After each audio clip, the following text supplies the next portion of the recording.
Hello and welcome to Cricket Inside Out. My name is Elma Smit and I'm coming to you from Johannesburg, South Africa, here at home. We're all staying home together at this stage. Of course, this global pandemic has meant that life has changed for many of us. If you are one of the brave few serving on the front lines, then I'd personally like to thank you.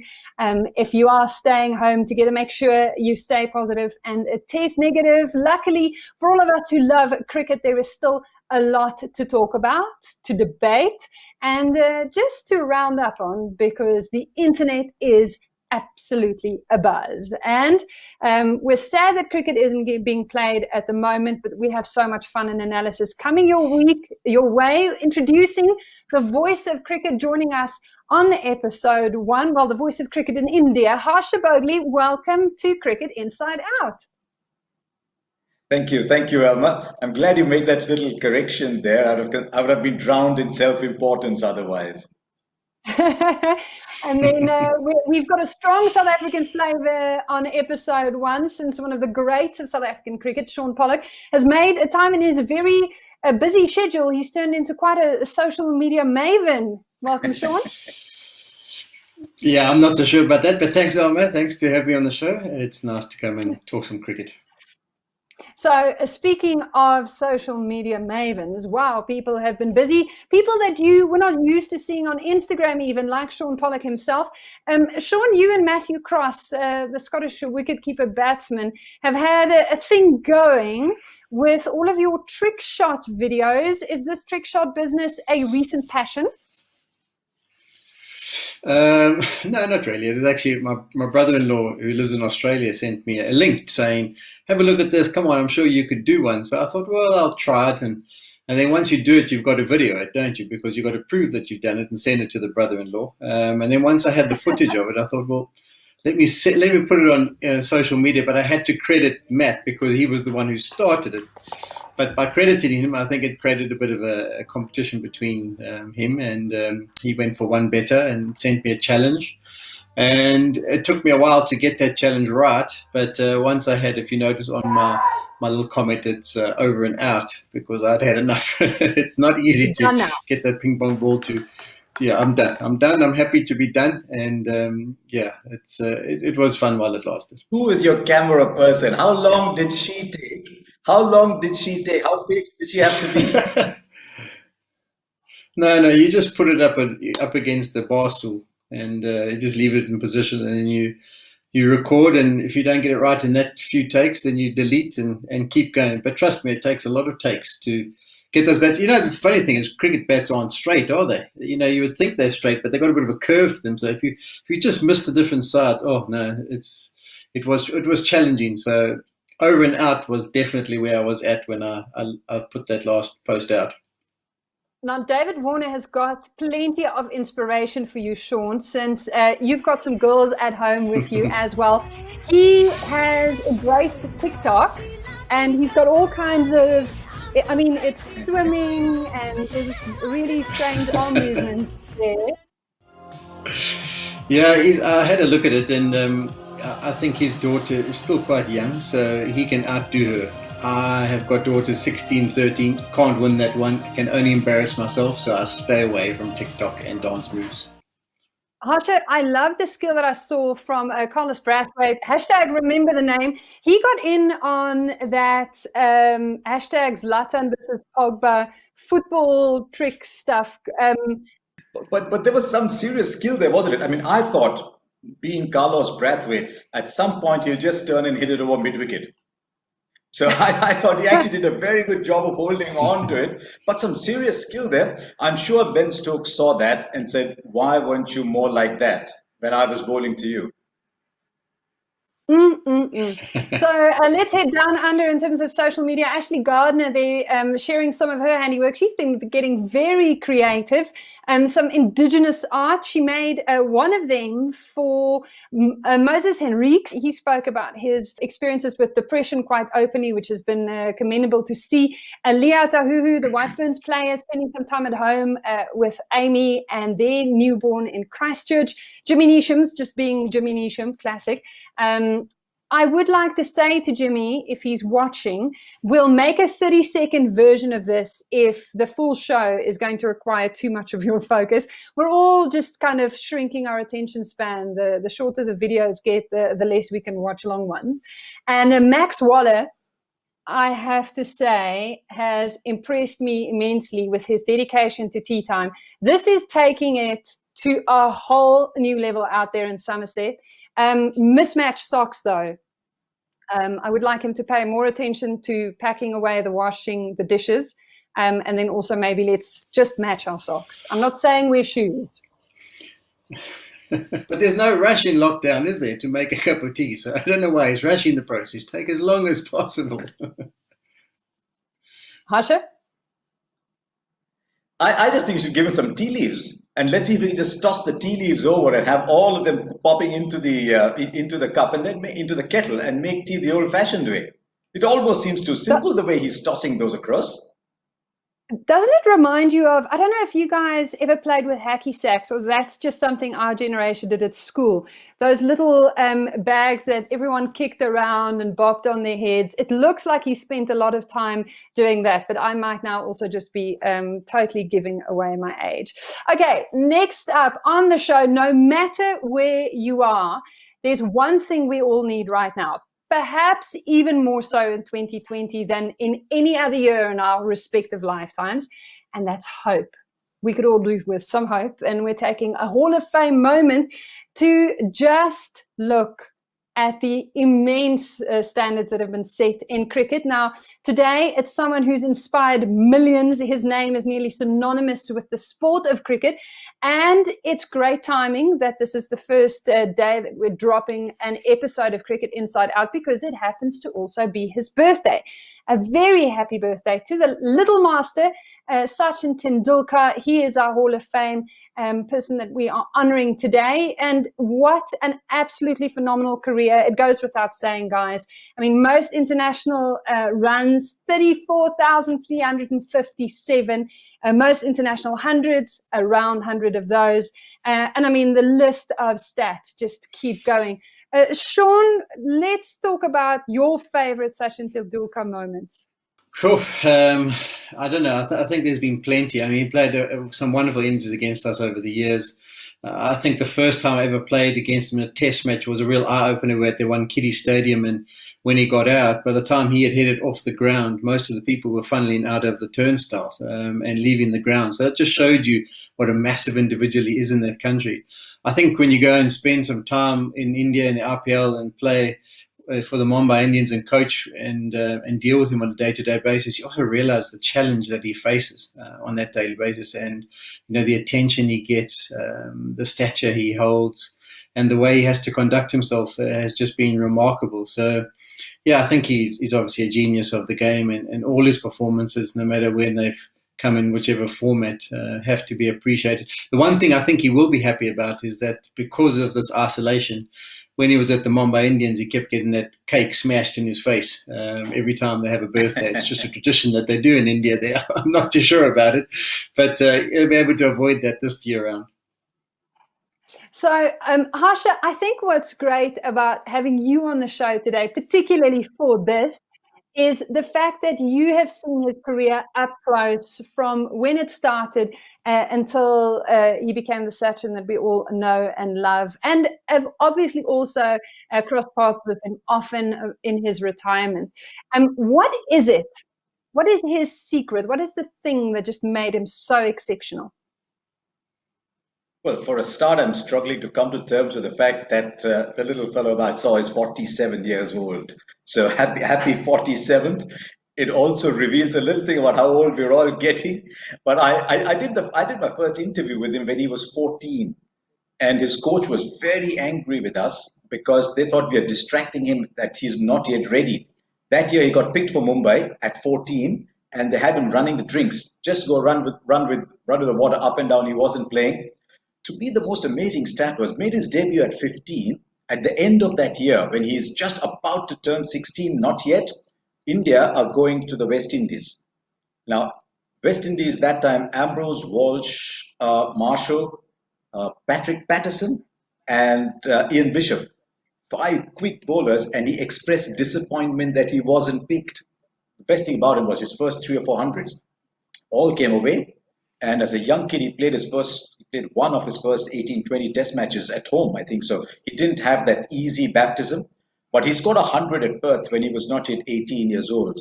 And that was the bouncy whacker with the boundaries in another suburb.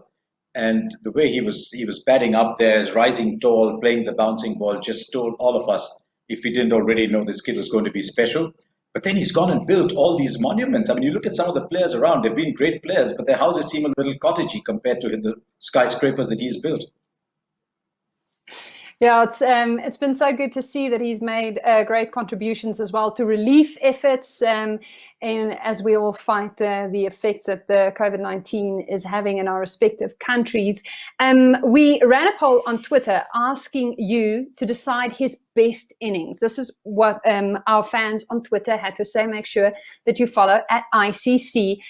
Your call, Shaun and Harsha. If you had to pick his best innings, I know this is really hard for someone who had such an amazing career. Let's start with you, Shaun. Well, you see, we didn't get to see all the innings because obviously you were playing, but the best one for me would have been his 100 against us in Cape Town. I think that was quite sensational. He played on a surface. We had a good bowling attack, and that was really the first time that I really saw him at his best in front of me live in the middle of the action. So for me, I'll go for that one. Harsha? I've seen too many, though. For reasons of romance, I like to go with that 100 that I saw in Perth. But there were a string of centuries in Chennai, and the first of those came. The whole series was built up as Vaughan versus Tendulkar. And the whole Vaughan Tendulkar challenge, he made 155 in Chennai. That was just a sensational innings. And then when England came back to India after the attacks in Mumbai, it was again a very emotional period in India. And we were always thankful to the English that they came back when they could easily not have come. And then he got 100 to win that test match in Chennai. Next up for the fans, to prove that the show belongs to you, we're opening the floor. Take center stage, come on through. We asked you on Twitter to send your questions for our guests. We have a question here from Taran Nanduri7 on Twitter, who says, should we think of split captaincy for India's international team for respective formats? Harsha?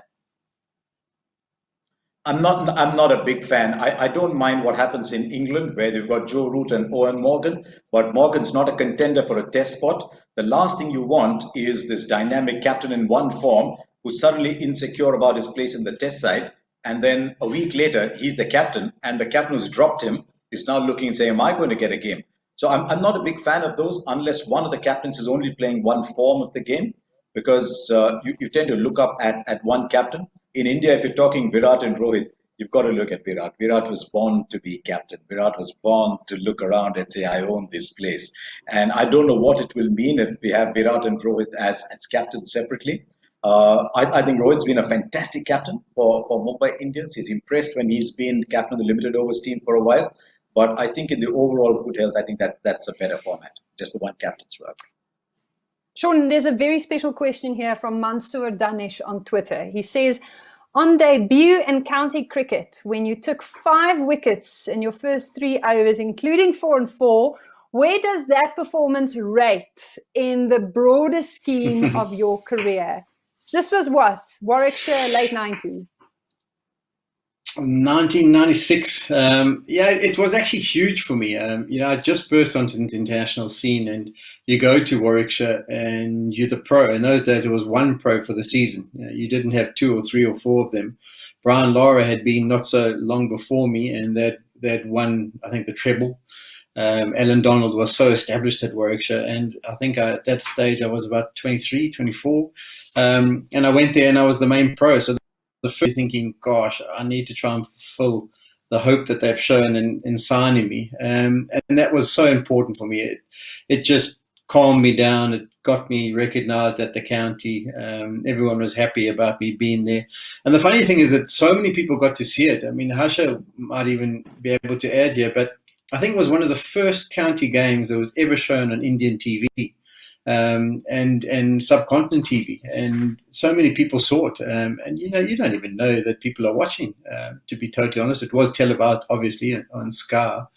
But so many people over the years have come up, oh, we watched your first game. We watched your first game. And in those days, there was no YouTube videos that you could go and watch. It was live. So, yeah, the fact that I managed to get it right on a TV game all around the world was pretty good. Always the showman, Polly, picking the big stage, wasn't he?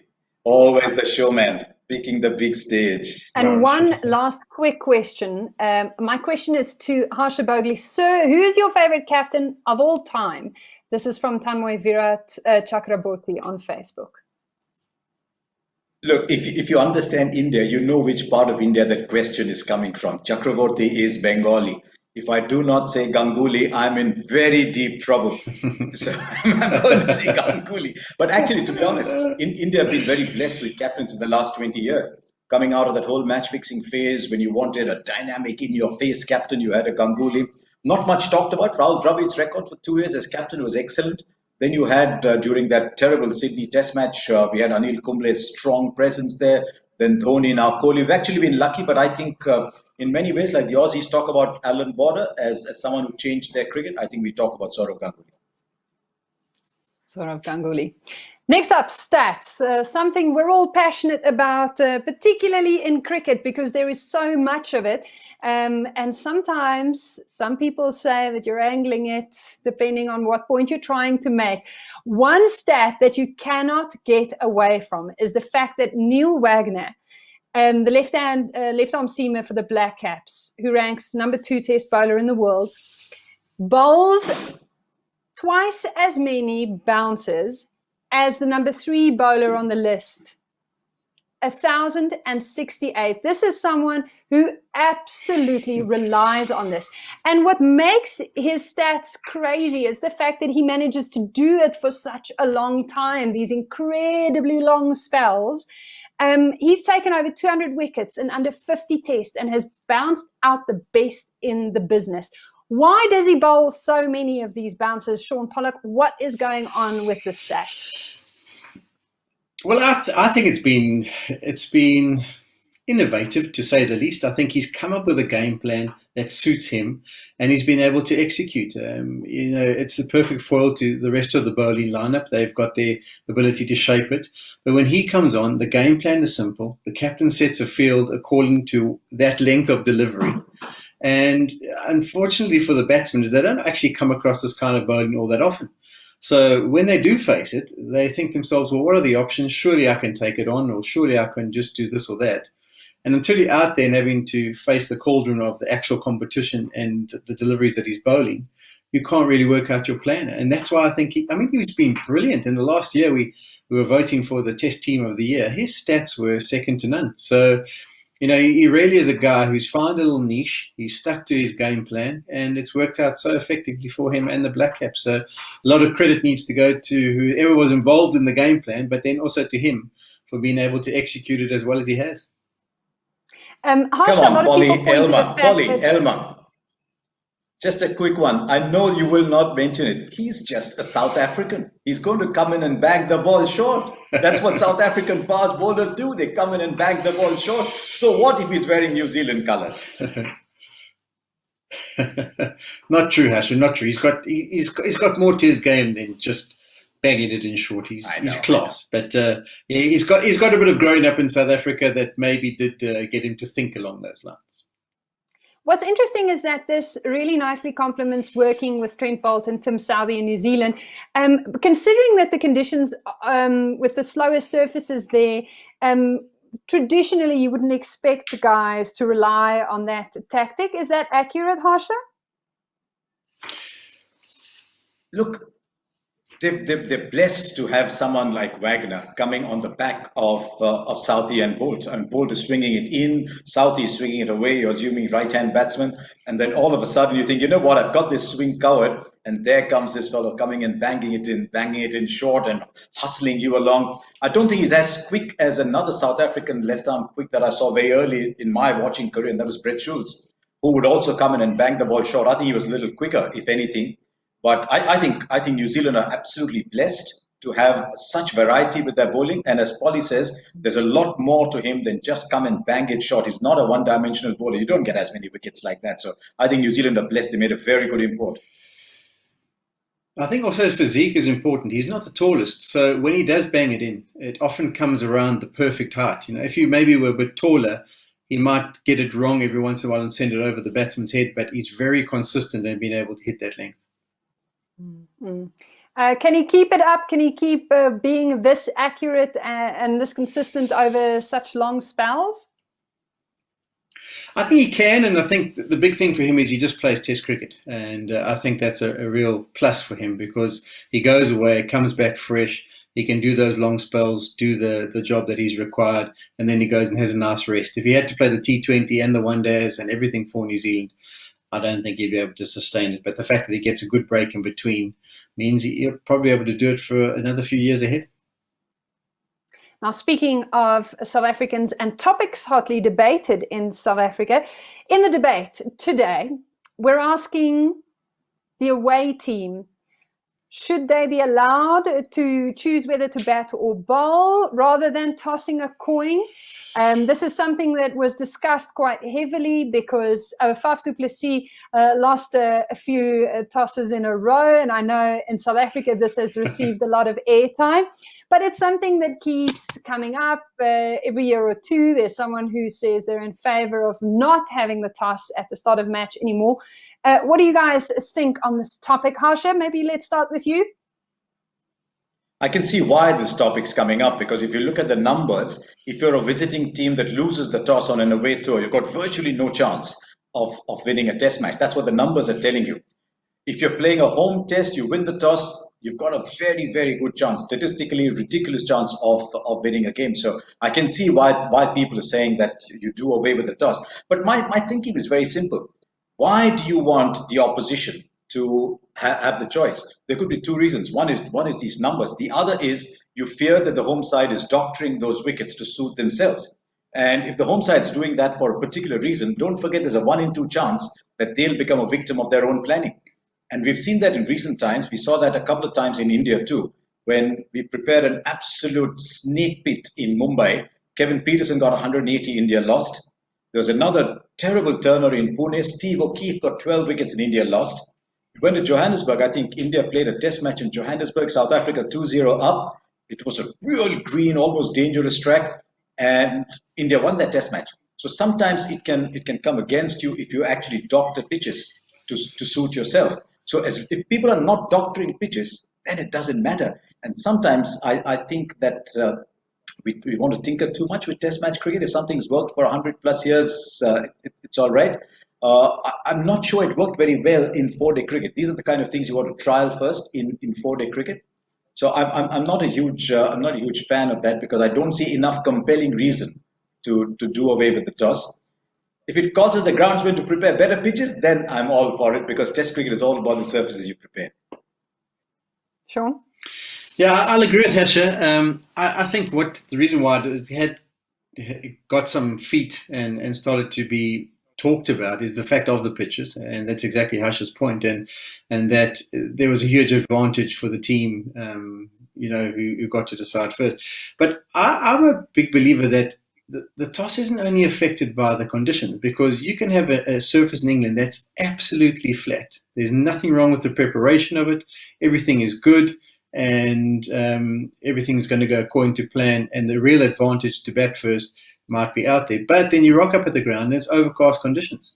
And as a team, you're now going to change your decision about what you want to do, because it might swing around corners. There's moisture in the air. You look at the weather forecast, and that in the next 3 or 4 days, there's going to be plenty of rain around.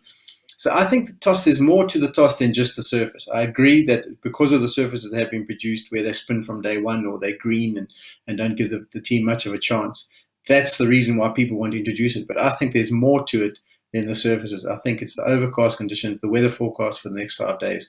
Don't mess with it. It's worked pretty well over the years, and I think stick with it. Now, in a generation where so much is changing, though, if we take away the conversation about whether it should be changed, what do you think the likelihood is of change maybe coming regardless? Harsha? No, I don't think that will happen. I've got another view on Test match cricket as well. One of the great joys of watching Test match cricket is to see how teams adapt overseas. India go to South Africa. Can India win a series in South Africa? It's almost not done. So the fact that you can go there with the conditions against you and then do well is one of the great romances of Test match cricket. I mean, you got a team like Spain that plays well on clay court tennis. You suddenly put them on grass and then see if they can be good enough. So if you're traveling overseas, you go to Adelaide, for example. The top makes runs. It's part of Test match cricket that you try and come back. And as we've discovered, Australia have actually a couple of Test matches have gone the other way when the teams made 500 batting first. On the toss itself, we saw a couple of Test matches in India recently where the visiting team won the toss, made 450 and lost by an innings. So that, as Shaun said, there's a lot more to a Test match than just a toss. I don't see that changing, Elma. You don't see that changing. Well, there you have it from our two guests on this edition of Cricket Inside Out. Thank you so much to Harsha Bhogle and Shaun Pollock for taking some time out of your day to join us on the show. Thank you. Thank you very much. Stay safe. We will bring you more of this next week. Make sure that you keep weighing in at ICC on Twitter and ICC International Cricket Council on Facebook. You can, of course, also find us on Instagram. If you see any great social media moments over the next week and you feel like we should weigh in on them, then make sure you send those through to us. Thank you so much to our guests and to you for watching.